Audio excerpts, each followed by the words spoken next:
It is Friday, November 5th of 2021. Yeah, it's still 2021. And I've had an expensive week here on Guys Daily Drive. It's bad.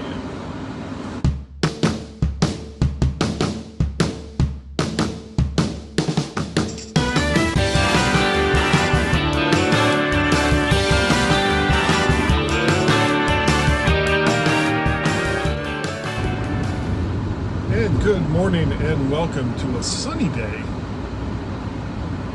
Oh, and more stupidity. Oh my God. Just the way people drive. It's all about them. It truly is. You know, it doesn't matter if you cut someone off. It doesn't matter if, you're in the wrong lane for what it is that you want to do. You'll just cut right over and make somebody else's life more difficult because you were too stupid to be in the lane that you needed to be in. You could have just gone down to the next block, made a left, maybe U-turn. Could have, should have. But hey, Amelia. Sorry, it was hard to read. It's nice to have you here this morning. I'm glad you're watching. My week. So it wasn't bad. I was, it started off with getting over the COVID booster that I got on Friday, and which made that last weekend just miserable. And then it started to get better. Tuesday came along and I was feeling good again. And then Wednesday came along and it was going to be bowling night. Hooray! I feel like Fred Flintstone. And I had a new bowling ball. I was going to try out the new bowling ball on Wednesday. And something that's kind of going on with the car. About once a month or so, I check the oil level, and it starts to creep. It starts to creep down. I think it's burning oil a little bit, or it's leaking oil. And so at lunchtime on Wednesday, what I was going to do was go and get a quart of oil for the car, and then we were going to go get some McDonald's McRib sandwiches, which are terrible for you. They really are. They're just awful. But for me, they taste so good. That formed piece of pork, and they even go to the trouble of putting in little fake bones as they form it, which I don't know whether I want to be impressed or disgusted by the fact that they go to the trouble to take probably pretty decent pork, shred it to an ounce of its life, and then reform it so that you have the illusion that it's actually like this tiny rack of ribs that's on bread. Because I'm sorry, that's just really, really weird. Anyway, so I'm going to go eat one of these sandwiches and get into the car, turn the key, nothing. Wouldn't start. And something had given me a premonition that this was possibly going to be an issue when I left for work Wednesday morning. The car, I turned the key and the car hesitated for just a second before it turned over. And I was like, okay, it started, so it's cool. But then it didn't start. So a friend of mine from work came down, we tried to jump it, it wouldn't jump. It wouldn't even turn over very well trying to jump it. And that told me that it was either going to be the alternator, starter, or battery. And I've owned this car for over 3 years. Never changed the battery, never needed to. You buy a used car, you really don't know what's been changed and what hasn't been changed in the way of typical maintenance. You don't know. So sometimes these things just kind of pop up. So I called AAA at a little after 2 p.m. We did go out and get McRib sandwiches, by the way, and they were good, and I paid the price later, which I won't go into. So, call AAA, and I'm given a time of roughly 4:30, 5 o'clock for a truck to show up. And I waited, and about 5:36, I called again. I figured, you know, sometimes they're late, traffic in this area is bad. And no acknowledgement of the previous time, but they said now they're going to be there around 7 o'clock. So finally, around 7 o'clock, they show up. The truck driver shows up and puts his heavy-duty super-duper jumper cables along with his heavy-duty super-duper charging battery, and the car starts right up. And he does a quick check on the rest of the electrical system. He's basically just making sure that all the things that are making power once the car is started, and it was. So it turned out it was just the battery. So trip over to an auto parts store, and fortunately they had all the tools, so they put the battery in for me, which was very nice. I gave the guy a nice tip for doing so, because I appreciate when people do things for me. And then the next day I took the car, and that was $225 for a battery. So the next day I take it over to Kia, and they do a check on the electrical system. And because we're going on this trip next weekend, I said, let's go ahead and do a service check. And they did, and they changed the oil. And I had been thinking about having the tires changed anyway. So they gave me, I got a fresh set of fresh set of tires. And the car is now good to go. They gave me this long, I asked them about the oil consumption because it had come up before.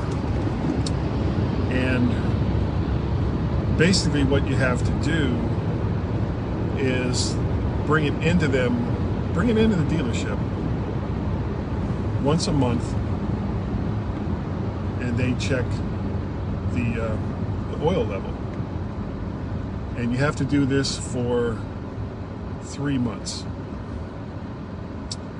So I'm debating about that, because the Kia dealership is not close. It's down in Woodbridge, which is a pretty fair distance from where I am. It's not that far. It's not as far from work, but it's still pretty far. But there's a new Kia dealership opening up in between home and work, and so and as much as I like the Woodbridge, I think it's Coons Kia, something like that. I mean, it's a good dealership. I know the people there. They're nice. They're friendly. They say all the right things. Whether they're, still doing their "we're a car dealership" thing, I couldn't say. Probably are.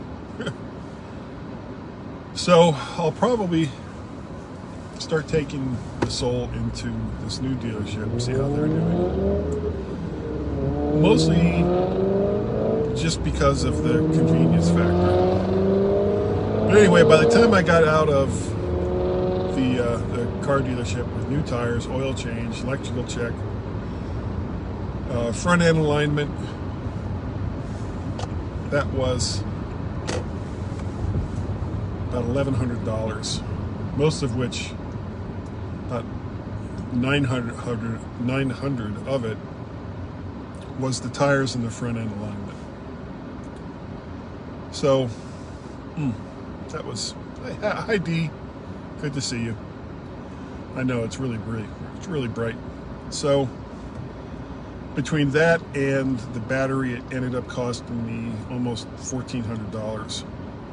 But the car is good to go for a while at least, and we are doing really, really well as far as our trip for next weekend. Shouldn't have to worry about any issues with the car, and that's good. Normally, what I've started doing for longer trips prior to COVID was renting a car. And the reason why I would do that is I don't put so much wear and tear on this car. And rental cars at the time were relatively cheap. Well, now, rental cars are not relatively cheap. Rental cars are very, very expensive. And they don't seem to care as much as they did when they had a lot more cars and had to compete for your business. Well, with COVID, and they basically dumped all of their fleets. Yeah, boy, look at you go. So very loud. Idiot. So, between not having a lot of cars, more people now starting to travel, they charge a lot more, and they know they can get away with it. Thrifty is already off my list, but that was what I was doing. It would be nice. You'd have a car that you wouldn't have to worry about a breakdown.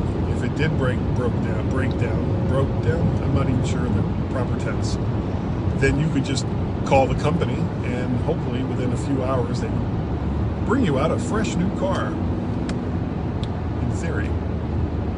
But now with how expensive it is and how crappy these companies are behaving, it's like I just don't trust them.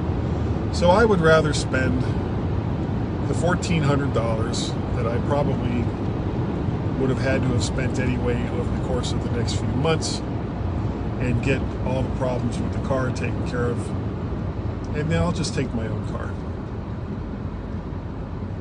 When I was at the dealership, I must have had 2 or 3 different sales guys come over and want to talk to me about getting a car. And it's like, you have got to be kidding. This is the absolute worst time to buy a car. This is a terrible time to buy a car. Supplies are limited. There's a lot of people trying to buy cars, and dealers are charging pretty much whatever they want to charge because they can. And it's even better if they can lowball your trade, because used cars are currently at an all-time high as far as how much they charge for those. So my advice to people, if you have a car and it's running reasonably well, even if it isn't running reasonably well, hang on to that car. If you got to put $500, $1,000 into that car to get it running good again, do it.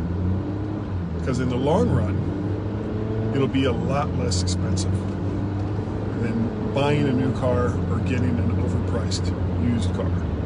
Hang on to that stuff. This car has almost 84,000 miles. I'm good with it. I'll probably, as long as it keeps running well, I'll probably hang on to it for another couple of years. Unless I get a bug for something a little more powerful. Anyway, I think that is going to do it for today. Thank you all so very, very much for joining me on Guy's Daily Drive as I ramble on about my car issues and used cars and rental car companies, and God only knows what the hell else I was talking about.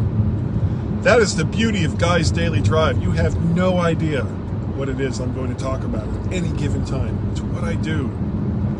And people like Amelia and Dee, who've watched me live this morning, they know this because they work with me. Be afraid. Be very afraid. If you want to get a hold of me, the email address is podcast@vertshark.com, or you can just send it to guy@mymac.com as well. The other podcast that I do is the MyMac podcast that I do with Gaz